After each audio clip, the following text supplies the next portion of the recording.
Victoire d'Auxerre, l'interprète de Vanessa dans Demain nous appartient, a sorti en 2015 un livre sur son passé de mannequin. Elle devait l'adapter avec les producteurs de la série Viking. Où en est ce projet? En 2021, lors de son premier passage dans Demain nous appartient, Victoire d'Auxerre, l'interprète de Vanessa, la cuisinière un poil tyrannique du Spoon qui était en réalité la meurtrière de Louise, nous avait dévoilé travailler sur l'adaptation de son livre. J'ai sorti Jamais assez maigre, avec Valérie Perronnet, aux éditions Les Arènes en 2015 sur mon parcours de mannequin et les troubles du comportement alimentaire. Je suis très engagé dans les thématiques autour de la santé mentale. On est justement en train de développer quelque chose autour de ça avec les producteurs de la série Viking, nous avait raconté la comédienne repérée dans les productions internationales Viking et Versailles. A priori un film. Ça met beaucoup de temps, là je commence tout juste le travail à la coproduction, au niveau de l'écriture et du pré-casting. 2 ans après, où en est ce projet d'adaptation?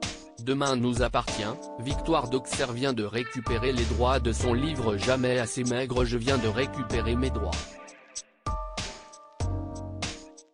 Cela ne s'est pas très bien passé, nous a répondu Victoire d'Auxerre. Pour être honnête, je suis plutôt contente et soulagée parce qu'ils étaient partis dans une direction qui me convenait pas du tout et si est quand même un peu ma vie. Ils se mettaient à dire dans le scénario que mon père était raciste parce que cela donnait plus de profondeur à l'histoire ou des trucs comme ça, parce que cinématographiquement c'était plus intéressant. Sauf qu'on parle de mon vrai père donc je n'avais pas très envie qu'on raconte des choses qui n'étaient pas vraies.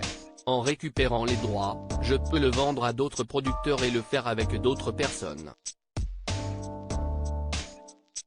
Demain nous appartient, Victoire d'Auxerre a aussi fait des études de psychologie en parallèle des tournages, Victoire d'Auxerre s'est également formée, je fais aussi des études de psychologie car suite à la sortie de ce livre, j'ai donné pas mal de conférences autour de ce sujet.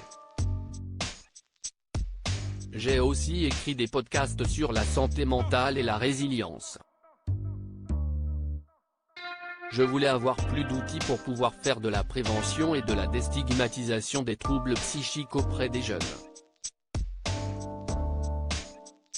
Je fais aussi pas mal ça en parallèle, et quelque part si est très lié au jeu. Ça se complète bien je trouve.